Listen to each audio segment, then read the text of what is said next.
pila mabubulilyaso pa, no? At madidiskaril yung impeachment trial at mukhang naghihimotok yung mga atat ho na matuloy po yung impeachment trial dyan po sa Senado. At isa ho rito ay ito pong si Senator Leila de Lima na nagbibigay ng mga pahayag na kung saan parang sinasadya na ho ata at meron pong nagmamaniobra para ma-delay at tuluyang wag nang matuloy ito pong impeachment case laban po kay Vice President Sara Duterte. So yan po, sabi po ni dating senador at ngayon party list Representative Leila de Lima na kung saan ay nagtataka raw siya bakit to nabago kasi yung original po na binabanggit po ni Senate President Chis Escudero na June 2 ay naiuro ngayon ng June 11 at nais po ni SP Chis na mas unahin ng Senado yung pagkapatibay dito po sa mga priority bills o pangunahing panukalang batas na nakabinbin diyan po sa Senado. At sa halip na talagang bigyan ng pansin, unahin ito pong impeachment. So ako, kung akong tatanungin mga kababayan, isang pangkaraniwang mamayan, ay mas pabor ako na unahin yung mga panukalang batas. Bakit to? Kasi yan po ay makatutulong sa taong bayan at para po sa ating kaunlaran. Samantalang itong impeachment na ito, politika, at ito po ay divisible, ito po ay magbibigay ng pagkakawatak-watak sa mga Pilipino. So saan ho ba tayo? Napakasama ho itong impeachment na ito. Pero ito, pakinggan ho natin. At tila atat na atat ho eh. Itong si party list Representative elect Leila de Lima. Panoorin po natin. And what we are seeing now, ang feeling ko dyan, Fred, is hindi ko na alam kung ano nangyayari. Ano ba talaga ang gusto? What is it? Ano ba?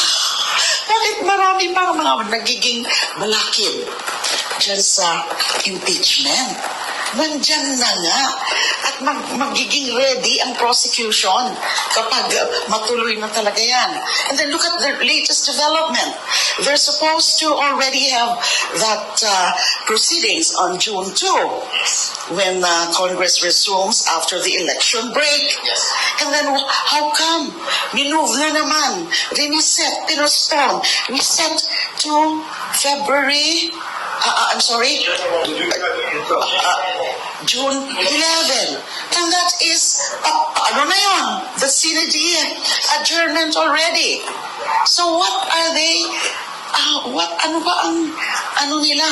Kailan pa yan matatackle? So I can only foresee, imagine, on that last day, sasabihin na lang nila na hindi na pwede. Kasi, yun na nga, magkakaroon na ng argument, that view about, no, hindi na pwedeng mag-carry over yung impeachment proceedings na yan kasi mayroon na tayong bagong kongreso. Yes. Okay, so yan po ang pahayag ni Congresswoman-elect Leila de Lima na kung saan ay talagang atat na ho, no? Alam naman natin, talagang grabe ho yung kinikimkim na galit nito sa mga Duterte. Dahil siyempre, nakulong mo siya no, ng mahigit sa 6 na taon. Pero alam niyo dito sa mga ganitong paglilitis, dapat ho walang personalan eh. Di po ba? Trabaho lang. At kung may mga basihan, siguro ilalatag ko kasi sila po yung magsisilbing prosecutor o taga-usig eh. Kung sakaling mabuo itong impeachment court at maituloy yung impeachment trial laban po kay BP Sara Duterte. So yun ho mga kababayan. Pero alam nyo ho, ngayon ay may mga pagtatalo dyan po sa Senado at na kung saan ang sinasabi, yung iba kumukontra at yung iba naman ay paboro sa naging desisyon ni SP Chis Escudero na iurong mula June 2 gawin ng June 11 kasi bibigyan po ng pansin, uunahin yung mga priority bills na nakabinbin po sa Senado. Ito panoorin ho natin mga kababayan at may mga senador na pabor sa pag-urong at meron naman kini-question. Ito ho. Magkakaiba ang posisyon ng ilang miyembro ng Senado kaugnay ng nakaambang impeachment proceedings. Ilan sa mga ito sang-ayon sa desisyon ni Senate President Francis Escudero na dapat unahin munang ipasa ang priority bills kaysa sa impeachment proceedings. Ngunit para naman kay Senate Minority Leader Aquilino Coco Pimentel III, dapat i-prioritize ang impeachment kaysa legislative matters alinsunod sa konstitusyon. Ito ang balita ni Asher Cadapan Jr. Well, among the functions and the responsibilities of the Senate is to act as an impeachment court. The primary mandate is to legislate, to draft and deliberate and pass laws that promote the general welfare of our people. Ang unahing mandato ng Senado ang paggawa ng batas. Ito ang binigyan diin ni Senate President Pro Tempore Jinggoy Estrada matapos magbago ang schedule ng impeachment proceedings sa Senado laban kay Vice President Sara Duterte. Kasunod ito ng pagpapaliban ni Senate President Francis G. Escudero ng pagbasa ng Articles of Impeachment sa June 11 na naunang itinakda sana sa pagbabalik sesyon ng Kongreso sa Lunes, June 2. Hudyat ng pagsisimula ng impeachment proceedings sa Senado ang pagbabasa ng Articles of Impeachment na susundan naman ang pagkukonvene o pagtitipon ng mga senador bilang impeachment court. Ayon kay Senador Escudero, kailangang unahin ang pagpapasa ng parehong kapulungan ng Kongreso ng priority measures bago ang sine die adjournment ng Kongreso sa June 14. Suportado ni Senador Estrada ang desisyong ito ni Senate President Escudero. And the passage of the priority bills should take precedence as asserted by our Senate President Jesus Escudero as the CBB adjournment marks the official end of our regular session. And alinsunod din ito sa napagkasunod sa LEDAC meeting na binubuo ng executive, ng legislative, kasama na rin yung House of Representatives and Senate. Sinabi naman ni Senator Sherwin Gatchalian na dumalo din siya sa Legislative Executive Development Advisory Council o LEDAC meeting kahapon kung saan nag-usap ang mga leader ng Kongreso kasama si President Ferdinand Marcos Jr. Aniya, kailangan tutukan ng Senado ang 12 panukalang batas sa loob ng nalalabing 6 na araw. Kailangan din anya na isagawa ng ilang komite ang Bicameral Conference Committee hearings at iba pang pagdinig.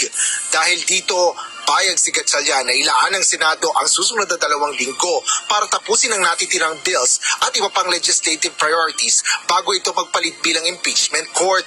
Sang-ayon din sa Senador Amy Marcos na dapat unahin ang mga naturang priority measure. Aniya, makatutulong ito sa bayan at hindi ang impeachment na pamumulitika lamang. Sa pagbabalik sa sesyon ng Kongreso. Okay, so yun po, no, ang ilang mga senador at may binabanggit ho na kung saan ay iba tutulho no na unahin yung yung sana dito po sa impeachment ito dapat daw unahin yung impeachment kaysa priority bills. Ito ho, pakinggan natin. Tatanungin ni Pimentel si Senate President Francis Escudero sa sesyon sa Lunes kung bakit naantala ang impeachment. Anya, labag sa saligang batas at sa Senate impeachment rules ang idinahilan ni Escudero na uunahin ang priority bills kaysa impeachment. Impeachment ka at saka meron kang legislative, unahin mo si impeachment. Ang dapat bumigay, ang dapat mag-giveaway should be the legislative agenda. Pero suportado ni na Senator. Okay, so yun po, no? Kayo ho, mga kababayan, ano ho ba dapat na unahin? Yung impeachment o priority bills? Kasi dyan po, nagtatalo-talo rin po ngayon ang mga senador at yung kasalukuyan nasa 19th Congress. Ito pong si Senator, outgoing na po ito kasi hanggang June na lang ho ito Olas po siya dyan sa May Marikina bilang kongresista. Ay, ang sabi niya ho ay base raw po sa ating saligang batas, dapat ay mas bigyan ng prioridad ng mga senador ito pong impeachment. Pero sabi po ito nagkakaisa ho na mga senador, si Senate President Pro Tempore Jinggoy Estrada, din po si Senator Gatchalian at Senator Amy Marcos, na tama yung desisyon ni SP Chis Escudero na unahin muna yung mga priority bills na nakapending sa Senado. Kasi alam niyo kapag natapos na po, di ba, yung ngayong regular session na ito at naideklara na yung sine die o adjournment, wala na po. back to zero na yan. At kapag muling tatalakayin yan sa 20th Congress, back to zero. Ibig sabihin, talagang dadaan ulit sa committee hearing, tapos maging sa Kamara ay muling umpisahan yung pagdinig. So, mahabang proseso na naman.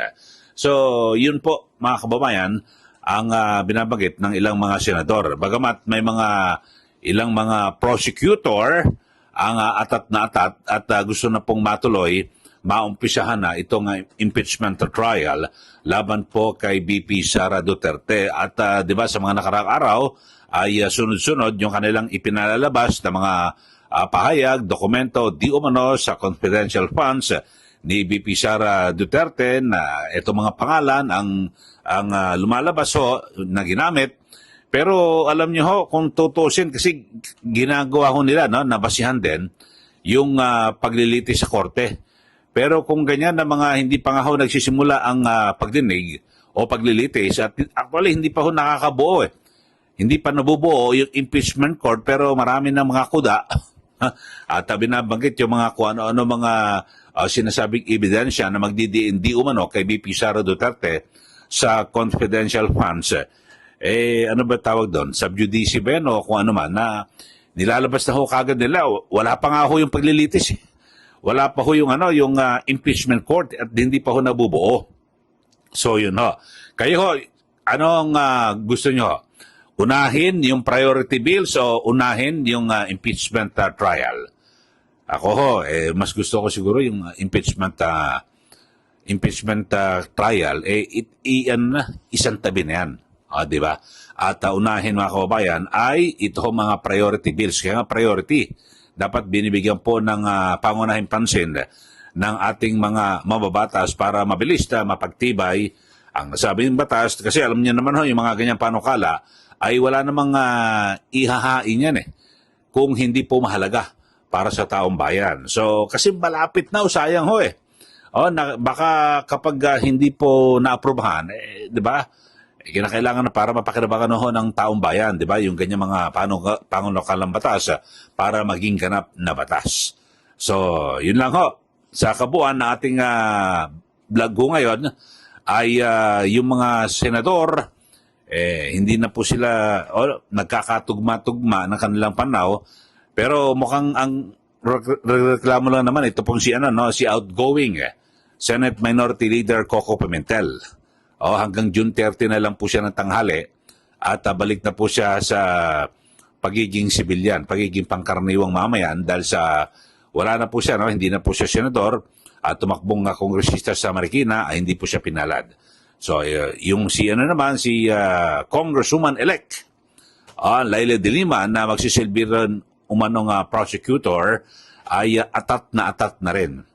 At kung ano naman sinasabi na baka mukhang ni-obra na di umano, dyan po sa Senado para wag na matuloy ito pong impeachment. So, nangingibabaw po yung kanyang galit at baka gusto maghiganti sa mga Duterte.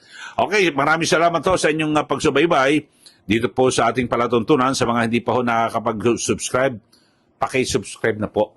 At siyempre, huwag niyo pong kalimutan na i-share at i-like yung ating YouTube channel para kayo po ilang updated dito po sa ating mga pinag-uusapan, lalo na ho yung mga issue sa politika at malapit po sa sikmura ng bayan. Maraming salamat muli. Ito po si Kaeli. Magandang araw po sa ating lahat.